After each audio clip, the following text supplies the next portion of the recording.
Despite its reputation, black sand beach is not the most common cause of accidents in Iceland, not even by a long shot. Don't get me wrong, it's definitely dangerous, but statistically speaking, you're not very likely to die there. And if you actually go by the rules, then your odds go way down. Before we go, we have to check the sign. The red means do not go beyond this point. Statistically speaking, you're not really likely to die in Iceland at all, to be honest. Looking at the numbers, it seems that the locals are much more capable of dying doing stupid things than the tourists are. But unfortunately, a few tourists have lost their lives in Iceland, and please know, while I might try to squeeze out a lame joke here and there, as I normally do, none of them are aimed at any of the victims, and I do really feel for their friends and families for their tragic loss. I'm here to tell you what those dangers are so you know what to avoid. Here are the top 5 likeliest ways you will get unalived during your trip to Iceland. Number 5 is hypothermia. So hypothermia is so easily preventable, and it usually only happens when people aren't properly prepared for their hikes or they fall into cold water. In January 2020, Chinese students in their 20s who lived and studied in England came to Iceland on a holiday. The weather wasn't great and they were ill prepared, but still they decided that they wanted to hike to see the plane wreck. The hike is quite long and unfortunately the weather took a turn for the worst. Their bodies were found the next day 150 meters apart. They both died of hypothermia. The plane wreck in Sólheimasand made my list of top 5 most overrated tourist attractions in Iceland. While I don't necessarily agree with that, I do think it's definitely not worth risking your life for. So if you do go on any kind of an extended hike, make sure you are well equipped, well dressed, check the weather forecast regularly and check out Safetravel.is. A lot of people think that jeans are fine, but if it rains, they'll stick to you like an octopus and keep you wet and cold. So you are actually just better off in your underwear. Number 4 is sickness. The only death during the last volcanic eruption near Fagradalsfjall was when a tourist in his 50s died from a heart attack while attempting the long hike to the eruption site. I don't know his exact physical conditions, of course. This could have just been an underlying illness and a ticking time bomb, but it's important to know your limitations when you embark on a long hike in Iceland. You do need a certain level of fitness, which I've not got. That's my fault. Or anywhere, really. I felt like leaning down to die while hiking up the hill to see Prague Castle. Fortunately, there was a secret bar halfway up the hill where I could replenish my will to live. The point is, it's too common that people overestimate their health and fitness levels. And there are no bars halfway up the glacier mountains of Iceland, although there should be. Number 3, falling. Climbing on the edge of a cliff with a camera glued to your face is extremely dangerous.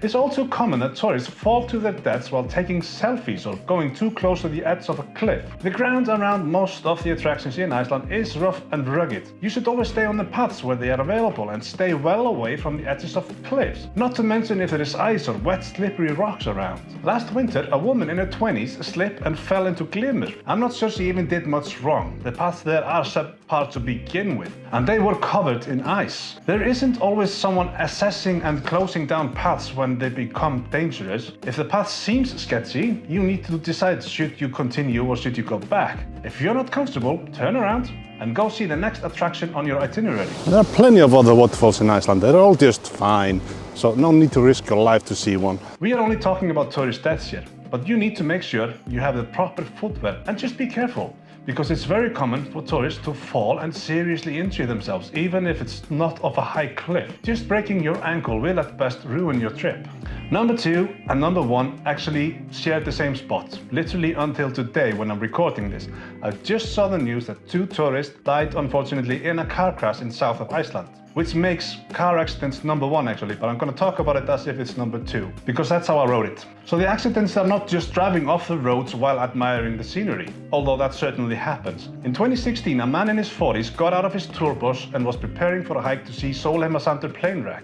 It was dark out and he had dark clothes on. He stood in the middle of the road, peering for northern lights when a car came from behind him and ran him over. The driver didn't see the man until seconds before impact and had no chance of swerving or stopping. It goes without saying, don't stand in the middle of the road in the dark. It gets really dark in the winter months, and I really recommend you wear something reflective. It really has saved a ton of lives. Another thing we're learning here is that the Sólheimasand plane wreck is just cursed. This is the most dangerous stretch of road in Iceland for tourists, it seems. I wrote this a couple of weeks ago, but the people who died today also died exactly there. The road here is dead straight and it seems really open and safe, and it's really tempting to put your foot down. I ask you, please stick to the speed limit. It's the single best advice I can give you if you want to return safe from your trip to Iceland.